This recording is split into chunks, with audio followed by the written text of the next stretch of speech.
तो भाई इस हफ्ते ना मैंने दो लाजवाब सॉलिड यूनिक एक्शन मूवीज देखी हैं, जिसमें से एक जो है वो वॉर एक्शन मूवी है, दूसरी जो है वो एक्शन स्पाई थ्रिलर मूवी है। एक मूवी का कमाल का एग्जीक्यूशन है, दूसरे मूवी का नॉट सो मच, लेकिन उसके अंदर ना कुछ कुछ ऐसी चीजें थी जो मुझे काफी बढ़िया लगी थी। पहली मूवी जो मैंने देखी उसका नाम है वॉरफेयर, जिसके कहानी को लिखा एंड डायरेक्ट किया है रे मेंडोजा एंड एलेक्स गार्लैंड ने। 2006 में इराक में जो वॉर हुए थे उसके ट्रू स्टोरी पे, उसके कुछ ट्रू इवेंट्स पे इस मूवी की कहानी बेस्ड है। कमाल की बात यह है कि इस मूवी के जो डायरेक्टर है रे मेंडोजा, इस दौरान वो as a US navy SEAL वहां पर थे, तो उनका जो पर्सनल एक्सपीरियंस था, उनके जो प्लाटून का एक्सपीरियंस था, वो उन्होंने इस मूवी के अंदर रिक्रिएट करने की कोशिश की है, हमारे सामने प्रेजेंट करने की कोशिश की है। फर्स्ट एंड फॉरमोस्ट मैं वॉरफेयर मूवी को लेकर कहना चाहूंगा कि definitely it's a must watch movie for action movie lovers, action game lovers, war movie lovers end of course cinema lovers, cinephiles जो सिनेमा को इन इट्स प्योरेस्ट फॉर्म देखना पसंद करते हैं, फिल्म मेकिंग के एस्थेटिक को एप्रिशिएट करते हैं, रियलिज्म इन स्टोरी टेलिंग को एप्रिशिएट करते हैं, उनको ये मूवी जरूर पसंद आएगी। This movie is like a treat to your eyes. ये मूवी एक जो वाइब, एक जो माहौल क्रिएट करती है ना, इट इज जस्ट इम्पेकेबल। आप पहले ही फ्रेम से हुक्ड हो जाते हो। At the same time you realize कि you are going to experience something amazing, something great, something intense, something powerful. You feel as if कि आप ना एक रियल टाइम डॉक्यूमेंट्री देख रहे हो, एक्सपीरियंस कर रहे हो। सो रियल, सो सररियल, सो रॉ। बात करें मूवी के कहानी के बारे में तो 2006 इराक में एक US navy seal team alpha 1 जो है वो एक 2 स्टोरी हाउस यानी कि 2 मंजिला घर का कंट्रोल लेकर वहां से सर्वेलेंस कर रहे होते हैं। कुछ टाइम बाद उस घर के अंदर अचानक एक ग्रेनेड फेंका जाता है। हालांकि majority of the alpha 1 team जो है उनको कुछ होता नहीं है, लेकिन उनका एक सोल्जर जो है वो जख्मी हो जाता है एंड उसको मेडिकल अटेंशन की जरूरत होती है। जिसके बाद उनका जो कम्युनिकेशन ऑफिसर होता है वो ब्रैडली को बुलाता है।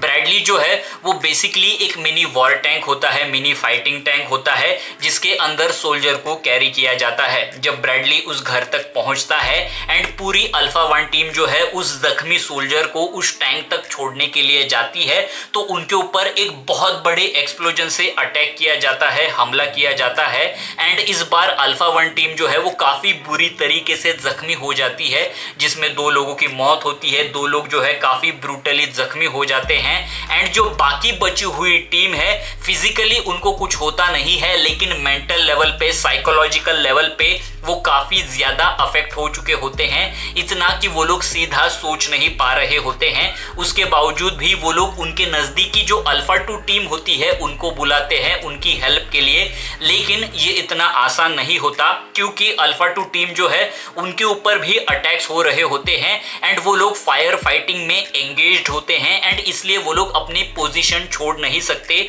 ऑल्सो कहानी में आगे जाकर हमें पता चलता है कि जो ब्रैडली उस जख्मी सोल्जर को लेने आई थी वो जा चुकी है एंड फिर से जब ये लोग उसे बुलाते हैं तो वो जो ऑपरेट करने वाले ऑफिसर या जो सोल्जर होते हैं जो ब्रैडली को चलाते हैं वो जाने से मना कर देते हैं क्योंकि उनको डर होता है कि फिर से उनके ऊपर एक्सप्लोजन से अटैक होगा। अल्फा 1 टीम जो है वो अपने आप को कैसे प्रोटेक्ट करेगी? जो अल्फा 2 टीम है क्या वो सेफली अल्फा 1 टीम तक पहुंच पाएगी? एंड सबसे बड़ा सवाल, जो ब्रैडली है जो इन ऑफिसर्स को, सोल्जर्स को वहां से निकालने में, रेस्क्यू करने में एक बहुत बड़ा मेजर इंपॉर्टेंट रोल प्ले करती है, उसको ऑपरेट करने वाले जो सोल्जर्स है क्या वो फाइनली वहां पर जाने के लिए राजी होंगे या नहीं होंगे? आगे की कहानी कैसे अनफोल्ड होगी, आगे क्या होगा, ये जानने के लिए आपको ये मूवी चेकआउट करनी पड़ेगी जिसका नाम है वॉरफेयर। इस मूवी की कोई स्टोरी ड्रिवन कहानी नहीं है, रैदर ये एक 1 लोकेशन की कहानी है जहां वॉर जोन के अंदर कुछ सोल्जर्स जो फंसे हुए होते हैं वो वहां से कैसे निकलते हैं उस बारे में ये मूवी है।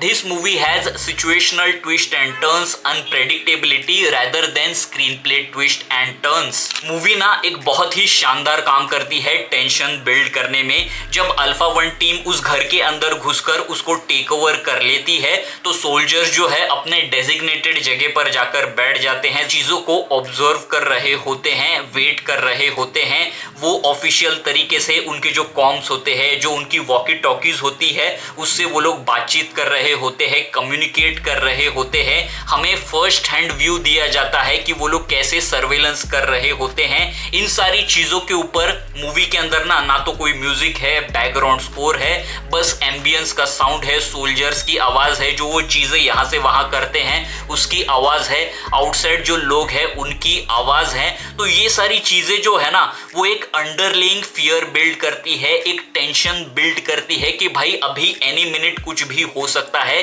या होने वाला है। आप अपने एज ऑफ द सीट पे रहते हो एंड फाइनली जब अटैक होता है, एम्बुश होता है, उसे भी आप प्रेडिक्ट नहीं कर पाते हो। मूवी के अंदर जब ग्रेनेड वाला ब्लास्ट होता है, उसके बाद जब सबसे बड़ा एक्सप्लोजन वाला ब्लास्ट होता है ना, तो भाई साहब आप शॉक्ड हो जाते हो, लिटरली आप फिजिकली हिल जाते हो कि भाई ये क्या हुआ। एक पैनिक, एक कंफ्यूजन वहां पर क्रिएट होता है, जहां पर कुछ सोल्जर्स मर जाते हैं, कुछ सोल्जर्स बुरी तरह से जख्मी हो जाते हैं, और जो बचते हैं जिनको फिजिकली कुछ नहीं होता है उनको इमोशनल लेवल पे ये चीज डाइजेस्ट करनी है कि उनके कुछ साथी मर चुके हैं, कुछ बुरी तरह से जख्मी है, जिनको उठाकर अंदर लेकर जाना है। एट द सेम टाइम अपने आप को सेफ रखना है, अपने टीम को सेफ रखना है, पूरे सिचुएशन को हैंडल करना है। एंड उनके पास जो कॉम्स होते हैं, जो वॉकी टॉकीज होती है, उससे उनको उनकी जो सिचुएशन है, जिस पोजीशन पे है, वो चीज उनको कम्युनिकेट करना है। एंड उनका जो मेंटल वेल बीइंग है उसको भी हैंडल करना है। एक जो केओस वहां पर क्रिएट होता है ना, आप एक एंजाइटी, एक फियर, एक इंटेंस टेंशन जो है वहां पर फील करने लगते हो। ऐसा लगता है कि उस सिचुएशन में, उस जगह पर आप प्रेजेंट हो। मूवी का जो डायरेक्शन है, सिनेमेटोग्राफी है, वो मुझे काफी बेहतरीन लगी। टाइट शॉट्स है, हैंडहेल्ड गोरिल्ला स्टाइल सीक्वेंसेस है, रियलिस्टिक सेट डिजाइन है, एक रियल वॉर जोन वाली फीलिंग देता है, एक इमर्सिव आपको फीलिंग देता है। बात करें परफॉर्मेंस की ना, तो सभी के सभी एक्टर्स की परफॉर्मेंस जो है ना वो मुझे काफी सॉलिड लगी, दमदार लगी। एक जो सोल्जर है जो वॉर के अंदर शायद जैसा फील करता होगा इमोशनल लेवल पे, साइकोलॉजिकल लेवल पे, उन्होंने ईमानदारी से, ऑनेस्टी के साथ इस मूवी के अंदर प्रेजेंट करने की कोशिश की, जो कि अच्छा लगा मुझे। फाइनली बस इतना कहूंगा कि जाओ जाकर यार इस मूवी को देखो, इसको एक्सपीरियंस करो। एंड अगर आपके आसपास आईमैक्स स्क्रीनिंग है एंड वहां पर ये मूवी लगी हुई है तो भाई जल्दी से जाकर टिकट बुक करके इस मूवी को चेकआउट कर लेना, क्योंकि आपका जो एक्सपीरियंस है ना वो और भी ज्यादा बेहतरीन होगा, लाजवाब होगा। दूसरी मूवी जो मैंने देखी उसका नाम है द एमेच्योर, जो कि एक विजिलेंटी स्पाई एक्शन मूवी है। Basically revenge action spy movie है, जिसकी कहानी कुछ ऐसी है कि चार्ल्स गेलर नाम का एक बंदा जो है वो CIA में as a cryptographer, basically as a decoder काम करता है, जिसका काम होता है सीक्रेट कोड्स को बनाना, उसे डिकोड करना, यानी कि सॉल्व करना, जिसके अंदर सेंसिटिव इंफॉर्मेशन होती है। एक दिन उसे पता चलता है कि लंदन के एक टेररिस्ट अटैक में उसकी पत्नी को मारा गया है एंड उसकी मौत हो चुकी है।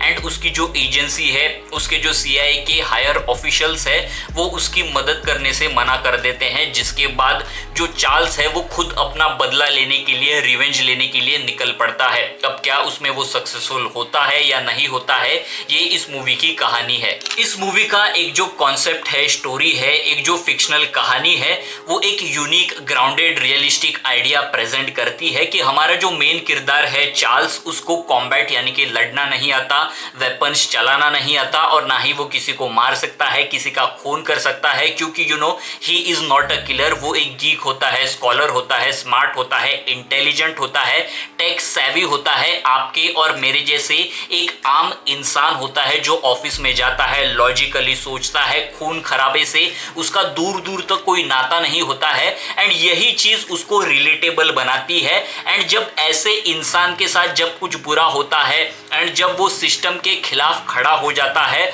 और अपने इंटेलिजेंस का इस्तेमाल करके, उसके टेक वाले नॉलेज का, स्किल का इस्तेमाल करके वो जब बदला लेने के लिए निकल पड़ता है, तो इस फैसिनेटिंग आइडिया को ना आप फुलफिल होते हुए देखना चाहते हो। मूवी ना एक बहुत ही बढ़िया काम करती है, एक सस्पेंस वाला, थ्रिल वाला, एज ऑफ द सीट वाला एक्सपीरियंस क्रिएट करने में। शुरुआत में जब CIA चार्ल्स की मदद करने से मना कर देते हैं, तो चार्ल्स जो है वो CIA को ब्लैकमेल ब्लैकमेल करता है कि वो उसको कॉम्बैट की ट्रेनिंग दे, वरना उसके पास कुछ ऐसे सीक्रेट्स होते हैं जिसे वो एक्सपोज कर देगा एंड CIA की वाट लग जाएगी, जिसके बाद CIA जो है वो एग्री करती है, उसको ट्रेनिंग के लिए भेजती है एंड वही दूसरी तरफ चार्ल्स के घर पे जाकर वहां पर इन्वेस्टिगेट करने लगती है।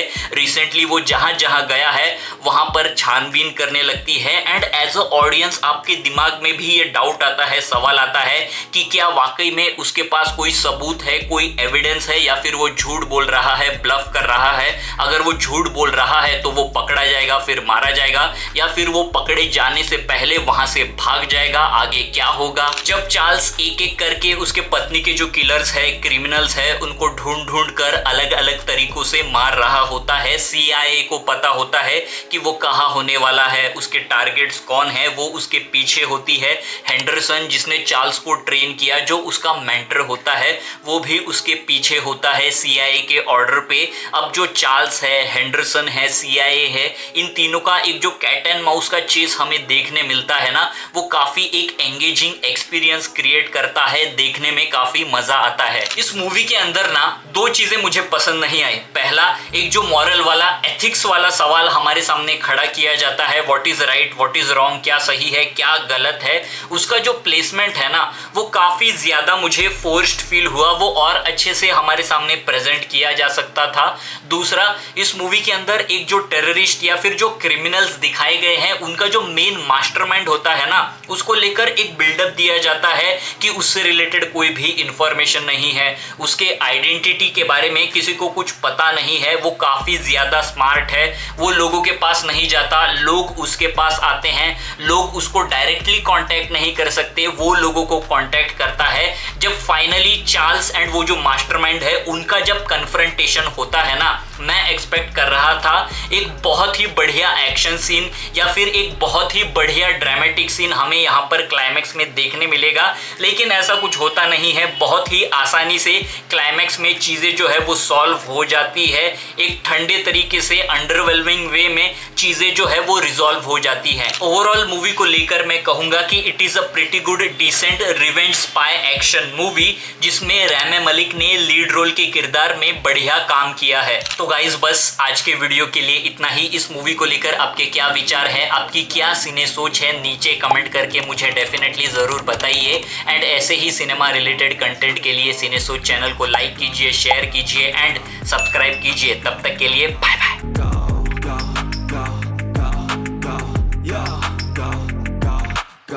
Hustle hard, hustle every single day. I'll be making moves till I'm buried in my grave.